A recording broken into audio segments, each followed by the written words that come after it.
What is it that gives your life a sense of meaning and purpose? Because once you find that, it puts you in your power place. See, if you know what your life work is, I encourage you to start working on it. If you can't do it all at one time, do just a little bit of it.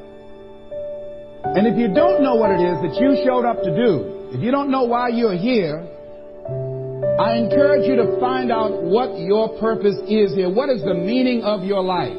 What will be different? Have you ever asked yourself that question? I've done that. I remember coming from a friend of mine's funeral, and I was reflecting on how much time I had left.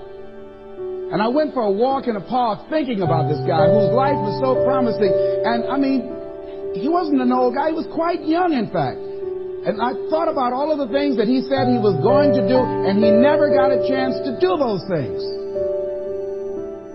And I started thinking about my own life and how much time I had left to do the things that I would like to do. And at that time, I wasn't sure what my life purpose was, what my life's work was. I wasn't sure about it at that time. And I thought about it quite a lot. I had some idea, but I wasn't convinced. I don't think I felt worthy. I didn't believe that it could be me to do this kind of work that I'm doing right now. And I say to you that if you begin to take a conscious effort to find out what it is that you're supposed to do, I say that it can literally save your life. I said that it can literally save your life. 85% of the American public, according to recent studies, are going to jobs that they hate, working on jobs that do not challenge them. They get sick thinking about going. Because, see, when you go to a job and you already know how far you can go, you can already see that proverbial glass ceiling. See, when you're going someplace and you already know how much you're going to make, you already know how far you can go, you're in a dead-end position. It erodes your self-esteem. It lowers your sense of yourself. It creates an inner turmoil. It creates an emptiness in you. So I say that your life is worth finding what it is that you're supposed to do.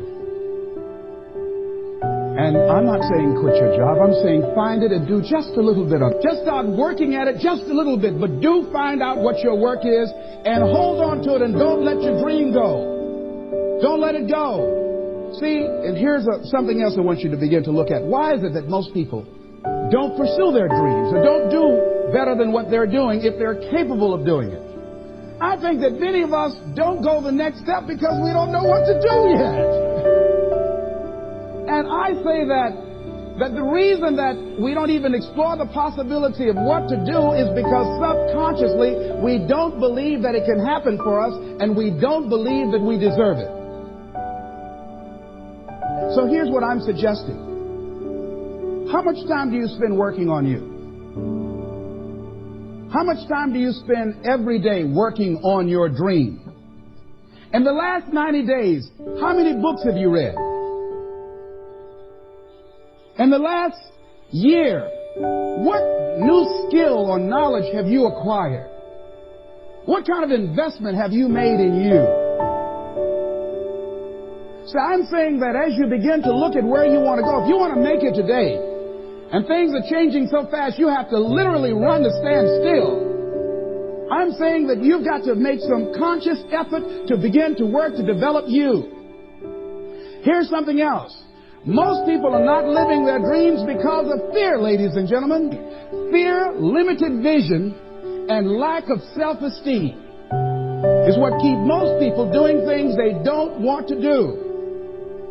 The same reason that people stay in relationships where they're abused or they're unhappy or it's unfulfilling, they can't see themselves beyond that relationship. They can't see themselves enjoying life without that person. They think that this is all that they can do. The same reason that people get stuck at a certain level in life. They can't see things being better for them. And they think that this is it and this is all they deserve. This is all they've ever seen. It's been passed on to them. And they think that this is it for them. Oh, no.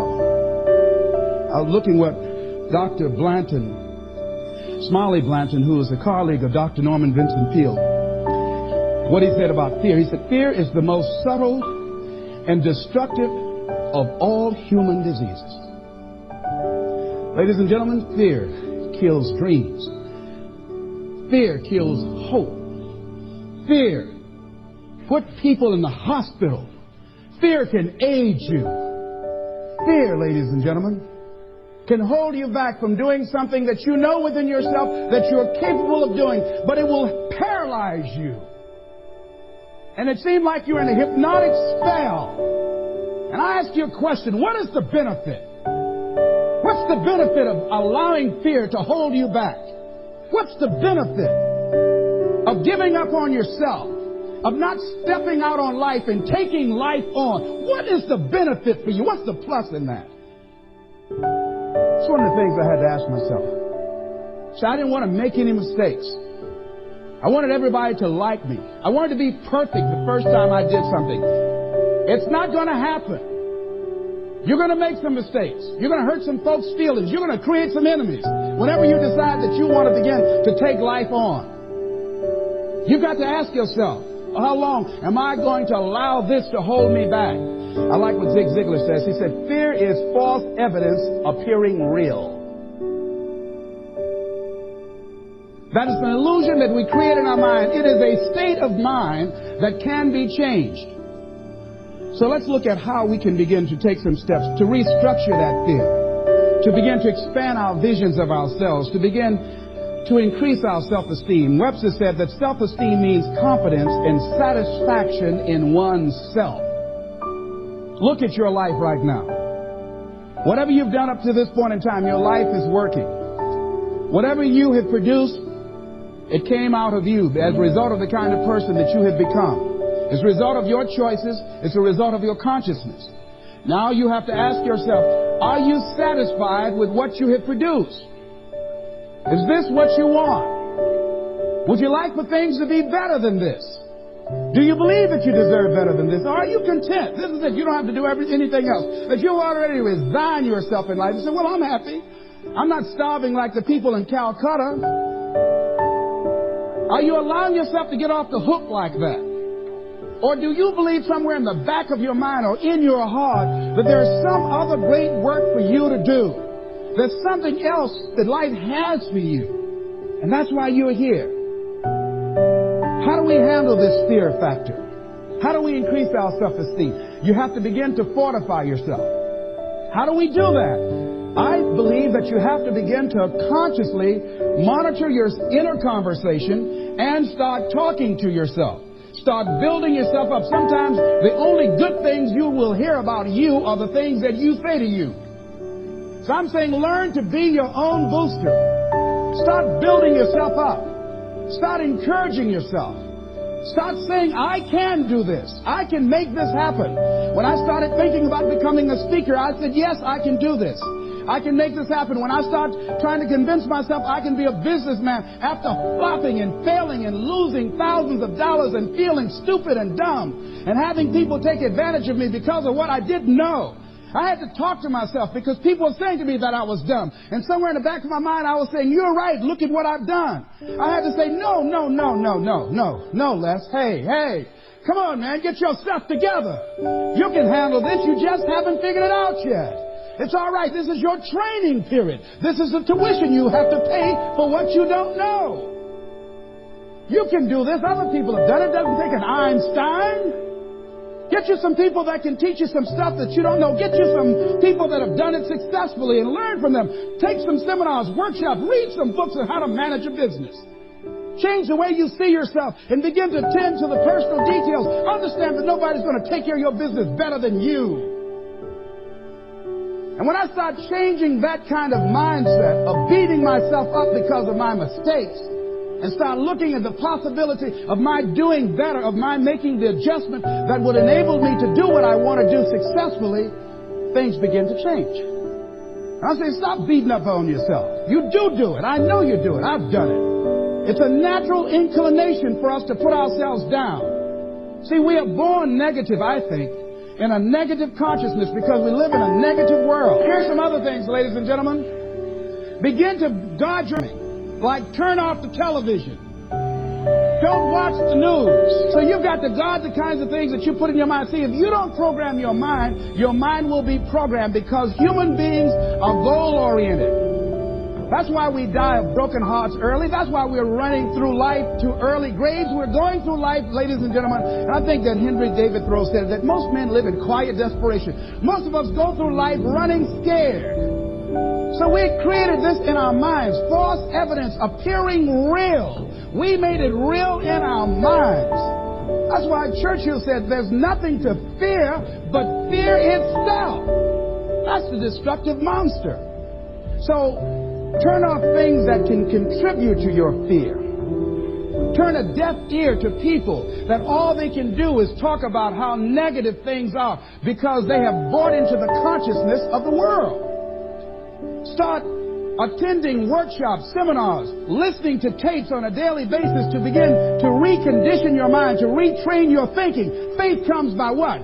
Hearing and hearing and hearing. Listen to things that can empower you, that can enable you to create a new reality for yourself, and a new life for yourself. You might appear to be strange around most people. You know, most people think you're strange if you're happy today. See, these people have not found their purpose in life. That's why they're grumpy. That's why they're miserable. That's why they're so negative. They're hurting and they want to hurt other people. So start practicing using programs for your mind. Seminars, books, workshops. Keep a journal. Record your thoughts. What's happening with you? Every day when you get up, have a journal near you. See, ladies and gentlemen, we get 3 to 4 thoughts a year that if we would act on those thoughts, they could change our life. What idea are you sitting on? Write your ideas down. And then, once you get that idea, take the leap. Take the leap. See, it's out here in the universe. If you don't take the plunge, I guarantee you, somebody else will. Take the plunge. Go into action. And ladies and gentlemen, you will be surprised how things will come together. You'll be surprised. Now, you're going to have some difficult challenges. I can tell you that now. Be aware of that. Things are not going to work out exactly right. For a time, they will, sometimes. And that's when life is just playing a game with you. I want you to feel good and relax. But ladies and gentlemen, go into action with your dream. And don't avoid where the fights are. Get in the midst of the fight. Get knocked down so you can learn how to fight, so you can hold your position. See, most people don't get out in the arena of life because they don't want to fight. Most people don't get out there because they don't want to get knocked down. They don't want to be dropped to their knees. But see, you're going to be dropped whether you're on the field or whether or not you're sitting on the sidelines. You're going to be dropped. So at least get dropped for something. See, that's how most people are spectators in life. You don't want to be a spectator. You want to get out in the field where the action is. And you will be amazed. After the struggle, there will be a calm period and things will begin to click for you.